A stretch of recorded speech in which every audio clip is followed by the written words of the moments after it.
Good morning everyone. बघा, आपण याच्या अगोदरच्या पिरियडमध्ये मेंडलचं काही वर्क, त्यानंतर मेंडलनी वापरलेले जे काही जेनेटिक टर्म्स असतील, आणि नंतर आपण याच्यामध्ये या ठिकाणी कालच्या पिरियड पर्यंत आपण मोनोहायब्रिड हा पार्ट याच्यामध्ये या ठिकाणी पाहिला होता. आज आपल्याला जो नवीन भाग बघायचा आहे तो म्हणजे याच्यामध्ये या ठिकाणी मेंडलचे जे काही लॉज आहेत ते मेंडलचे लॉज. म्हणजे आपण मोनोहायब्रिड बघितला, कालच्या पिरियड पर्यंत आपण डायहायब्रिड पण संपवून टाकला. 9:3, 3:2, 3:1 हा रेशो आपण पाहिला. मग आता नवीन जो काही भाग बघायचा आहे तो आहे तो म्हणजे मेंडलचे लॉज. मग मेंडलचे लॉज म्हणजे काय, तर मेंडलनी जे काही कार्डन पी किंवा स्वीट पी प्लांटवर जे काही खूप सारे एक्सपेरिमेंट्स केले, त्या एक्सपेरिमेंट वरून त्यानं काही कन्क्लुजन्स काढले आपण म्हणूयात, आणि त्या कन्क्लुजनलाच लॉच्या स्वरूपामध्ये बघितलं जातं की जे basic fundamental principle of genetics म्हणून ओळखले जातात, आणि म्हणून याला मेंडल्स लॉज ऑफ जेनेटिक्स असं म्हणलं जातं. ऍक्च्युली मेंडलने 3 लॉ जेनेटिक्सचे सांगितले. पहिला लॉ आहे लॉ ऑफ डॉमिनन्स, दुसरा आहे लॉ ऑफ सेग्रिगेशन, आणि तिसरा आहे लॉ ऑफ इंडिपेंडंट असॉर्टमेंट.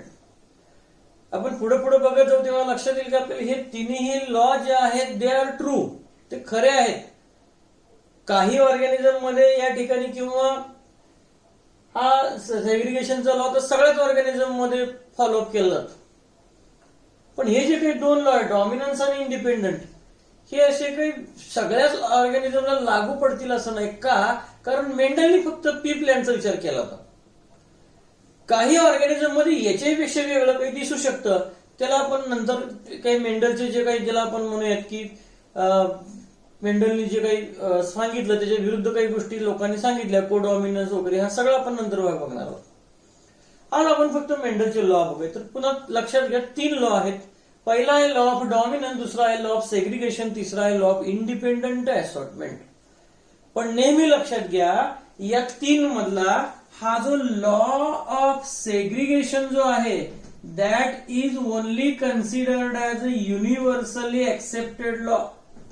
लक्षात घ्या हे 3 लॉ खरे आहेत. काही ऑर्गॅनिझम मध्ये हे दिसतात, त्यांचं एक्सप्रेशन या पद्धतीनं होतं, पण हा जो लॉ ऑफ सेग्रिगेशन नावाचा जो लॉ आहे तो जगातल्या सगळ्या ऑर्गॅनिझमला लागू पडतो, आणि म्हणून याला म्हणलं जातं the law of segregation is called as the universally accepted. Universally accepted म्हणजे सगळ्या ऑर्गॅनिझम कडून ऍक्सेप्ट केलेलं आहे. कारण शास्त्रज्ञांनी जेव्हा मेंडलचं प्लांट सोडून दुसरं काही अॅनिमल आणि प्लांटवर एक्सपेरिमेंट केले तेव्हा या 2 लॉज दिसल्याच नाहीत, असं एक्सप्रेशन दिसलंच नाही, आणि म्हणून शास्त्रांनी सांगितलं की हे मेंडलचं डेव्हिएशन असू शकेल, म्हणजे मेंडलला न दिसणारी गोष्ट असेल. आणि म्हणून हे 2 लॉ काही ऑर्गॅनिझम मध्ये ठीक आहेत, खरे आहेत, सगळ्यांच्या मध्ये खरे नाहीत. पण हा जो लॉ ऑफ सेग्रिगेशन आहे तो म्हणतो युनिव्हर्सली ऍक्सेप्टेड आहे. एमसीक्यू येऊ शकतो, तुम्हाला हे सगळं देतील, 3-4 लॉज अजून काही नाव याच्यामध्ये ऍड करतील, 4 ऑप्शन करून देतील, विच इज युनिव्हर्सली ऍक्सेप्टेड. तुमचं उत्तर पाहिजे लॉ ऑफ सेग्रिगेशन. आपण हे 3 लॉ वन बाय वन आपण बघूयात. पहिला लॉ आपण बघूयात law of dominance. Me dominant आणि रेशिओ अगदी दुसऱ्या लेक्चरमध्ये सांगितलं की डॉमिनंट म्हणजे काय, जो दिसतो पुढच्या पिढीमध्ये व्यक्त होतो त्याला म्हणायचं डॉमिनंट, जो दिसत नाही त्याला रिसेसिव्ह. किंवा डॉमिनंट रिसेसिव्ह सांगताना मी काय सांगितलं, the character which appear in next generation though its allele is present. म्हणजे अलील असला तरी तो एक्सप्रेस होतो त्याला डॉमिनंट, आणि अलील असल्यामुळे जो एक्सप्रेस होत नाही त्याला रिसेसिव्ह. तेच फक्त लॉच्या स्वरूपात आपण बघायचं. मग लॉ ऑफ डॉमिनन्सचं काय स्टेटमेंट आहे, Wien 2 homozygous individual with 1 or more contrasting sets of character are crossed, the allele or character that appear in F1 are called dominant and which not appear is called recessive. म्हणजे काय, जर आपण 2 homozygous individual, homozygous अर्थ लक्षात घ्या दोन्ही similar gene असणारे. For example इथे दाखवलंय मी, इथं टॉल प्लांट घेतलाय, टॉल हे प्युअर होमोझायगस आहे, दोन्ही जीन सेम आहेत, 2 कॅपिटल टी. इथे मी डॉर्फ घेतलंय 2 स्मॉल टी, म्हणजे 2 कॅपिटल टी आणि 2 स्मॉल टी होमोझायगस आहे. 2 होमोझायगस इंडिव्हिज्युअल क्रॉस केले. किती कॅरेक्टर मध्ये, हाईट हा एकच कॅरेक्टर आहे, with one or more sets of character घेतलंय मी. तर यांच्यापासून तयार होणारे जे F1 असेल त्या F1 मध्ये जो गुणधर्म दिसतो त्याला म्हणायचं डॉमिनंट, जो दिसत नाही त्याला म्हणायचं रिसेसिव्ह. असा साधा लॉ याच्यामध्ये याला म्हणायचं law of dominance. For example इकडे बघा, tall pure line tall pea plant घेतलं. मी सांगितलं 4.5-5 फुटाचं प्लॅन्ट असेल, 4 फुटाचं प्लॅन्ट असेल, उंचीला जास्त आहे म्हणून टॉल आहे, त्याच्यामध्ये उंचीचा गुणधर्म आहे म्हणून त्याची उंची वाढलेली आहे, सो टॉल. हे प्लॅन्ट मेंडलने घेतलं. 3 जनरेशन चेक केलं, गुणधर्म बदलतो तेव्हा टॉलच राहिलं, प्युअर लाईन पेरेंट म्हणून मी पी लिहिलंय. असा डॉर्फाई घेतला कमी उंचीचा, दोघांना क्रॉस केला. करायच्या अगोदर एकाला मेल आणि एकाला फिमेल. मी सांगितल्या पद्धतीने इमॅस्क्युलेशन फ्लावर एकाचं ओपन केलं, अँड्रोशियम सगळे कट केले, गायनोशियम शिल्लक राहिलं, द नोट इज फिमेल, उरलेलं मेल. मेल मधले पोलनग्रीन घेतले, फिमेलवर ट्रान्सफर केले, क्रॉस पॉलिनेशन झालं. पॉलिनेशन झाले की आपल्याला माहिती आहे फर्टिलायझेशन होईल, झायगोट एम्ब्रिओ गॅमेट फॉर्मेशन होईल, सीड्स तयार होतील. सीड जमिनीवर आले की F1 तयार होईल. मग या टॉलचे गॅमेट पडले स्मॉल टी, या डॉटचे गॅमेट पडले कॅपिटल टी. कॅपिटल टी आणि कॅपिटल टी हा जिनोटाइप झाला, स्मॉल टी जिनोटाइप झाला. हे पेरेंट, हे जिनोटाइप, हे गॅमेट. मग हा समजा मेल गॅमेट असेल तर हा फिमेल गॅमेटवर फ्यूज होतो. फर्टिलायझेशन झालं, झायगोट एम्ब्रिओ सीड झाले, एम्ब्रिओ तयार झाला. ते सीड तयार झालेलं पॉडमधनं मेंडलने वेगळं केलं, जमिनीवर लावलं, नवीन जनरेशन आली F1. इंटरेस्टिंगली मेंडलला असं दिसलं सगळ्याच्या सगळे F1 प्लॅन्ट हे टॉल आहेत. प्रत्यक्षामध्ये हे जे प्लॅन्ट आहे, ह्या प्लॅन्ट मध्ये दोन्ही प्रकारचे ॲलिल्स आहेत, टॉलचं पण आहे आणि डॉटचं पण आहे, कॅपिटल टी पण आहे आणि स्मॉल टी पण आहे. पण दिसतोय कुठलं? टॉल. मग त्यांनी सांगितलं when two homozygous individuals with 2 or more sets of characters of contrasting characters cross the allele that appear in F1 is a dominant. इथं काय टॉलचा कॅरेक्टर दिसतोय, टॉल हा इथं डॉमिनंट समजला जातो. आणि डॉर्फनेसचा कॅरेक्टर इथं आहे पण दिसतच नाही, डॉटचा इथं काय झालं मग रिसेसिव्ह. याला म्हणायचं लॉ ऑफ डॉमिनन्स. आणि हा लॉ ऑफ डॉमिनन्स इतका महत्वाचा आहे सजीवांच्या मध्ये, माणसाच्या मध्ये तर इतका महत्वाचा आहे कारण आपल्याला होणारे काही रोग आपण याच चॅप्टर मध्ये पुढच्या भागामध्ये आपण बघणार आहोत. कलर ब्लाइंडनेस डिसीज असेल, ज्याला रंगांधळेपणा आपण म्हणतो, नाईट ब्लाइंडनेस असेल, हिमोफिलिया ब्लिडर डिसीज आहे, म्हणजे रक्त जखम झाले की वाहत जातं. हे डिसीज आपल्याला जे होतात ते रिसेसिव्ह जीनमुळे होतात. ते जर डॉमिनंट जीनमुळे झाले असते तर बहुतेक लोकांना हे डिसीज झाले असते. थोडक्यात मेंडलने हे सांगितलं डॉमिनंट आणि रिसेसिव्ह, तेव्हापासून त्याची ट्रीटमेंट करणं, हे सगळं ट्रेस आउट करणं सोपं झालं. That is the importance of that particular law of dominance. So this is the first law, that is law of dominance. आता याच लॉवर आधारित दुसरा एक लॉ आहे, लॉ ऑफ या ठिकाणी सेग्रिगेशन.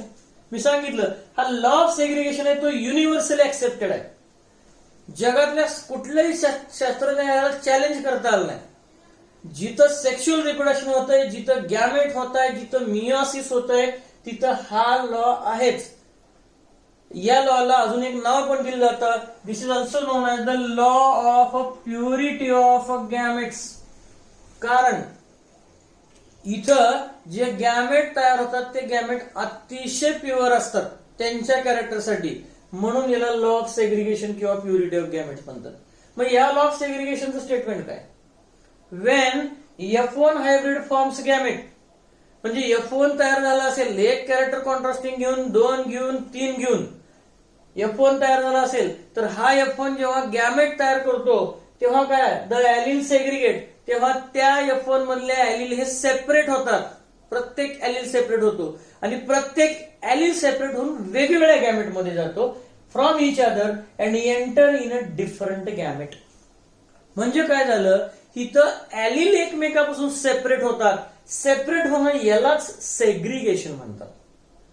म्हणजे इथं त्यांनी सांगितलं की एखाद्या ऑर्गॅनिझम मध्ये 2, 3, 4 गुणधर्म जरी असले तर हे गुणधर्म एकमेकापासून सेपरेट होऊ शकतात. आणि हे गुणधर्म सेपरेट होणं हे गॅमेट मुळे पॉसिबल आहे, कारण तिथं मियोसिस झालेलं असतं. पण मी पहिल्याच लेक्चरला सांगितलं मेंडेल जिनियस का होता, कारण मेंडलला मियोसिस माहित नव्हतं, मायटोसिस माहित नव्हतं, गॅमेट माहित नव्हते. पण त्यांनी हा लॉ सांगितला होता की गॅमेट्स तयार होत असताना कॅरेक्टर सेपरेट होतात. कॅरेक्टर सेपरेट होतात ते त्यानं सांगितलं होतं. त्याला मियोसिसची प्रक्रियाच माहित नव्हती. And that's why Mendel is genius. हा लॉ जो काही सेग्रिगेशन किंवा प्युरिटी ऑफ गॅमेट, मग ह्याला प्युरिटी ऑफ गॅमेट का म्हणतात? उदाहरणार्थ हेच एक्झाम्पल बघू. Tall pea plant, dwarf pea plant, capital दोन स्मॉल टी, हे झाले जिनोटाइप. हे जे गॅमेट पडले कॅपिटल टी, ह्याचा गॅमेट पडला स्मॉल टी. पॉलिनेशन फर्टिलायझेशन झालं, F1 हायब्रिड तयार झालं, कॅपिटल टी आणि स्मॉल टी. हे F1 हायब्रिड आहे. आता आपण इथनं लॉ चालू करणार आहोत. मेंडलनी काय सांगितलंय? वेन F1 हायब्रिड, म्हणजे उदाहरणार्थ हे capital T small T, Wien F1 hybrid forms gamete, जेव्हा हे हायब्रिड गॅमेट म्हणजे हे प्लांट आहे, या प्लांटला फ्लावर लागेल, फ्लावर मध्ये मेल आणि फिमेल सेक्स ऑर्गन आहेत आणि त्याच्यामध्ये रिस्पेक्टिव्हली गॅमेट तयार होतात. मग जेव्हा या फ्लावर पासून गॅमेट तयार होतील तेव्हा काय होतं? फ्लावर पासून किंवा त्या पार्टमध्ये त्या सेक्स ऑर्गन मध्ये गॅमेट तयार असताना त्या सेक्स ऑर्गन मधले जे ऍलिल आहेत ते सेपरेट होतात. त्यांनी काय सांगितलं? ऍलिल सेग्रिगेट फ्रॉम इच अदर. इथे दोन ऍलिल आहेत, कॅपिटल टी आणि स्मॉल टी, हे दोन्ही एकमेकापासून सेपरेट होतात. आणि इथं जे दोन गॅमेट तयार झालेले असतात, म्हणजे उदाहरणार्थ इथं दोन गॅमेट तयार झाले, म्हणजे हे दोन मेल गॅमेट असतील किंवा फिमेल गॅमेट असतील, पण हे गॅमेट काय सांगतात? एक गॅमेट मध्ये एकच ऍलिल आलाय, एक स्मॉल टी आलाय आणि दुसरं कॅपिटल टी आलाय. आता ह्याचा अर्थ आपल्याला माहिती आहे, ह्याचा अर्थ आहे टॉलनेस आणि याचा अर्थ आहे डॉर्फनेस. मग याच्यापासून फक्त टॉलनेस येतं म्हणजे हा कॅरेक्टर प्युअर आहे, म्हणून याला प्युरिटी ऑफ गॅमेट्स म्हणतात. Gamete are pure. या गॅमेट पासून दुसरा कुठलाही अर्थ निघत नाही, टॉलच निघतो, याच्यापासून डॉर्फच निघतो. म्हणजे ह्याच्यामध्ये असणारा कॅरेक्टर फक्त टॉलचा आहे, ह्याच्यामध्ये असणारा कॅरेक्टर फक्त डॉर्फचा आहे. That's why it is called purity of gamete. So when F1 hybrid forms a gamete, the alleles will segregate from each other and enter in the different gamete. थोडक्यात मेंडलचे हे सगळे लॉ जे आपण बघतो ते सेक्शुअल रिप्रोडक्शन करणाऱ्या ऑर्गॅनिझमला follow up असतात. मग हे तिन्ही लॉज आपण बघितले तर law of segregation, law of independence segregation आणि इंडिपेंडन्स आणि लॉ ऑफ डॉमिनन्स, हे तिन्ही लॉ आहेत. हे सेक्शुअल रिप्रोडक्शनला त्यातल्या हा जो मधला आहे हा सेग्रिगेशनचा लॉ हा सेक्शुअल रिप्रोडक्शन करणाऱ्या ऑर्गॅनिझमला फॉलोअप होतो. गॅमेट तयार झाले, जे ऑर्गॅनिझम गॅमेट तयार करतात ते सेक्शुअल रिप्रोडक्शनच करत असतात. पण हे बाकीचे जे लॉ आहेत ते जीन बेस्ड आहे आपण म्हणून तेही खरेच आहेत. पण हा लॉ जागतिक स्तरावर असतो, त्याला कुठलाही जगातल्या शास्त्रज्ञ याला चॅलेंज करू शकला नाही. पण जेव्हा या लॉचा शास्त्रज्ञांनी दोन अभ्यास केला तेव्हा त्यांच्या लक्षात असं आलं की हे लॉ सगळ्यामध्ये खरे नाहीत. म्हणजे उदाहरणार्थ आपण नंतर कोडॉमिनन्स नावाचा एक भाग बघणार आहोत, इनकम्प्लीट डॉमिनन्स नावाचा भाग बघणार आहोत. त्यामध्ये आपल्याला इथले F1 चे रिझल्ट वेगळे दिसले. म्हणजे उदाहरणार्थ समजा काही शास्त्रज्ञांनी असं घेतलं की रेड कलरचा फ्लावर प्लांट आणि व्हाईट कलरचा फ्लावर प्लांट ह्याच्यामध्ये क्रॉस केला तर मेंडलच्या म्हणण्यानुसार रेड यायला पाहिजे होतं, पण इथं तयार झालेलं होतं प्लांट पिंक. मेंडलच्या म्हणण्यानुसार इथं रेड यायला पाहिजे होतं कारण रेड हा डॉमिनंट आहे, लॉ ऑफ डॉमिनन्स. पण इथं रेड पण आला नाही, व्हाईट पण आला नाही, मधली स्टेज आली पिंक, याला इनकम्प्लीट डॉमिनन्स म्हणतात. तर असा काही प्रकार जो आहे तो याच्यामध्ये या ठिकाणी दिसला. म्हणून हे लॉ जे आहे, लॉ ऑफ डॉमिनन्स आणि लॉ ऑफ इंडिपेंडन्स, हे जागतिक स्तरावर चॅलेंज केलेले आहेत, शास्त्रज्ञ चॅलेंज. पण लॉ ऑफ सेग्रिगेशन तो युनिव्हर्सल ऍक्सेप्टेड आहे कारण it is related with the gamete and it is related with the process of a meiosis. Okay, तर हा झाला आपले हे झाले दोन लॉ. पहिला आहे लॉ ऑफ डॉमिनन्स आणि दुसरा आहे law of segregation. Okay, thank you.